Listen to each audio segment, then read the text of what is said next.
Wow. Bicol Express, tuwi ng baboy. Grabe. Nagmamantika pa yan ha.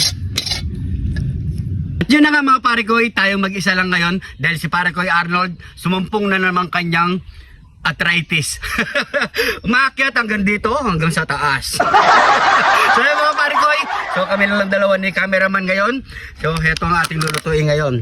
Tuwi ng baboy. Ayan. So pinakulo ko na pala to mga pare ko bago ko dinala dito sa outdoor.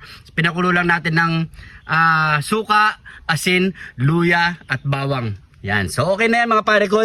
So hihiwain na lang natin to at igigisa na natin yan. So naka-ready na rin ang ating mga panggisa. Yung bawang, sibuyas, luya. Siyempre wala yung taga-sigaw ng ating kidlat. Meron ditong siling panigang at siyempre meron tayong gata. So magluluto lang tayo ng Tuwi Bicol Express. Wow. Yun, let's go! So yan mga pare ko, ganyan lang kalaki. Yan. Okay na yan. Yan. Okay na yan, to tara. So mainit na ang ating mantika. Pagsasabay na natin ilagay yung bawang, sibuyas, luya at yung kidlat ni John TV. Yan. Kaya pakagisa lang muna natin to hanggat sa lumabas yung kanyang aroma. At sa paglaamoy muna yung kanyang mabangong aroma mga pare ko, ilagay na natin yung ating tuwi. Yan. Maglagay tayo ng pamintang wasak. Haluin lang natin yan mga pare ko. Bisa lang natin to mga 3 minutes.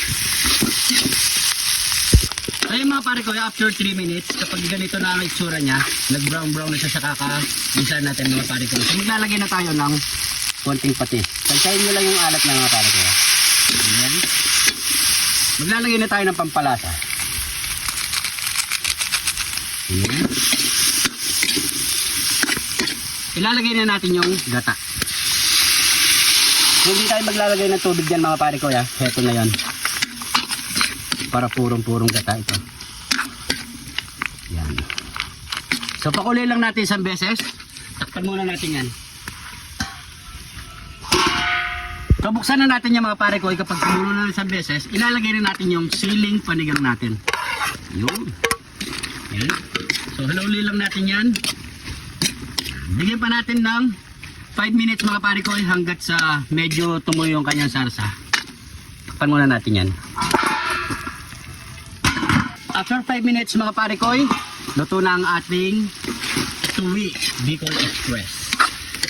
Yun no. Grabe. Sira pa lang. Ulalam na. Nakakatakam na. Ayan no. Grabe. So yan. Ano pang kasunod niyan? Nyamanaken saken! Heto na ang ating Tuwi Bicol Express. Ayan mga pare ko. Siyempre, bago tayo kumain, pray muna tayo. Thank you Lord sa napakasarap na pagkain na ito Lord. Bless po yung viewers namin Lord. Bless po yung sumusuporta sa amin Lord. Bless po yung family at kalusugan namin Lord. In Jesus name, Amen. So yan mga pare ko, bukas kasama natin uli si pare ko Arnold dahil nagpapagaling pa siya. Ayan. You know. Kaya na po tayo. Sabay-sabay po tayong kumain mga pare ko. Sabay nyo na po kami ni cameraman. Yan. Grabe oh. Ken sa ken. Wow, dito lagay. Siyempre mga sili. Oh, cameraman, wala na. Sabay na tayo. Yung amoy pa lang kanina mga pare ko, sobrang anghang na, sakit talaga sa ilong.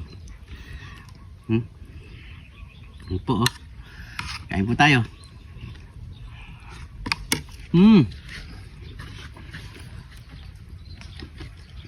Okay.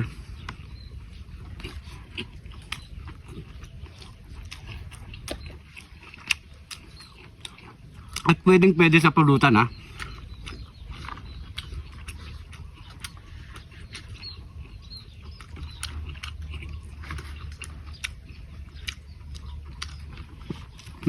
Sarap, grabe.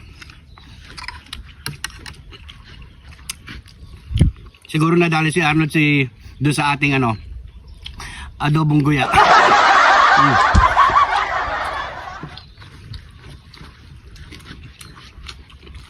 Sarap.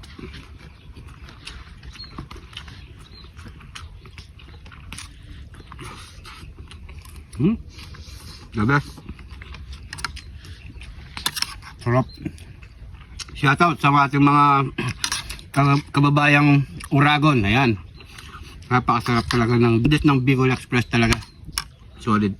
Kahit anong karne gamitin nyo kapag Bicol Express ang pagkaluto.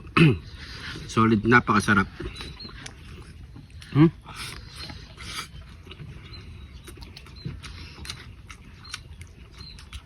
Lasa sa kanin, solid. Takaw.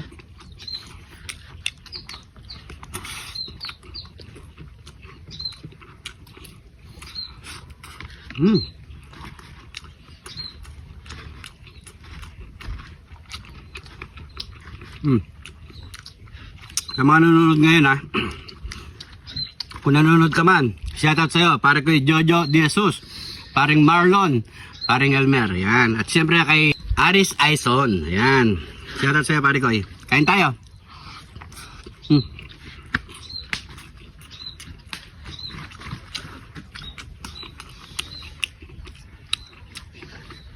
Ulam, cameraman.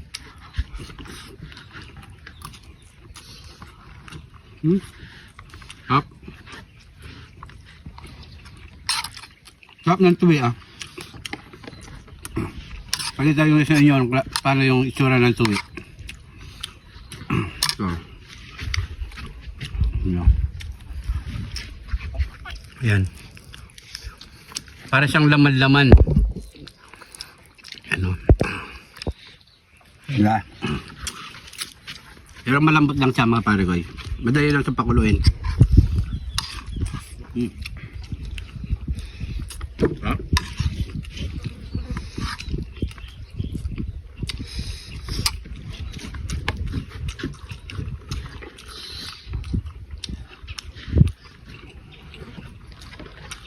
Sarap na cameraman. Oo, napakasarap.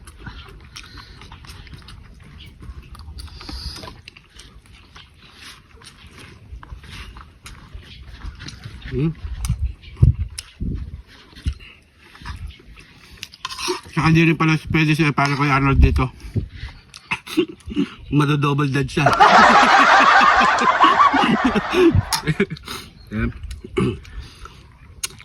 Pagkaalam ko kasi bawal siya sa mga laman loob.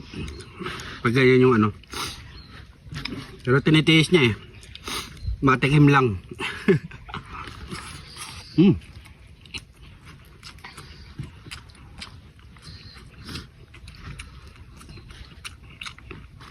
Napakasarap kasi pag ganito mga niluluto nyo.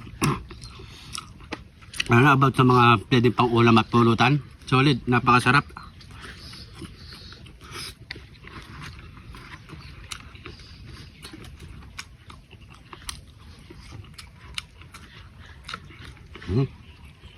Sabi.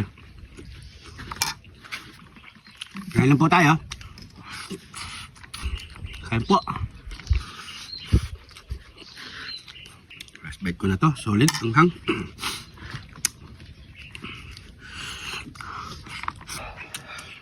Kaya pa? Kaya pa. Napaka-para.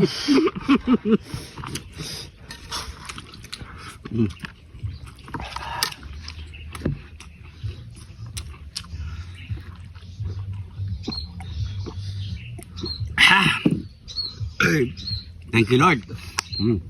So yan mga pare ko, maraming salamat sa panonood. Sana nag-enjoy kayo. Pag-share na lang po ang ating video para mas marami pang makapanood. Comment nyo lang kung anong pwede natin iluto bukas mga pare ko. So yan mga pare ko, maraming salamat sa panonood. Abangan nyo sa pare ko Arnold bukas. Ingat po kayo lagi dyan. God bless po.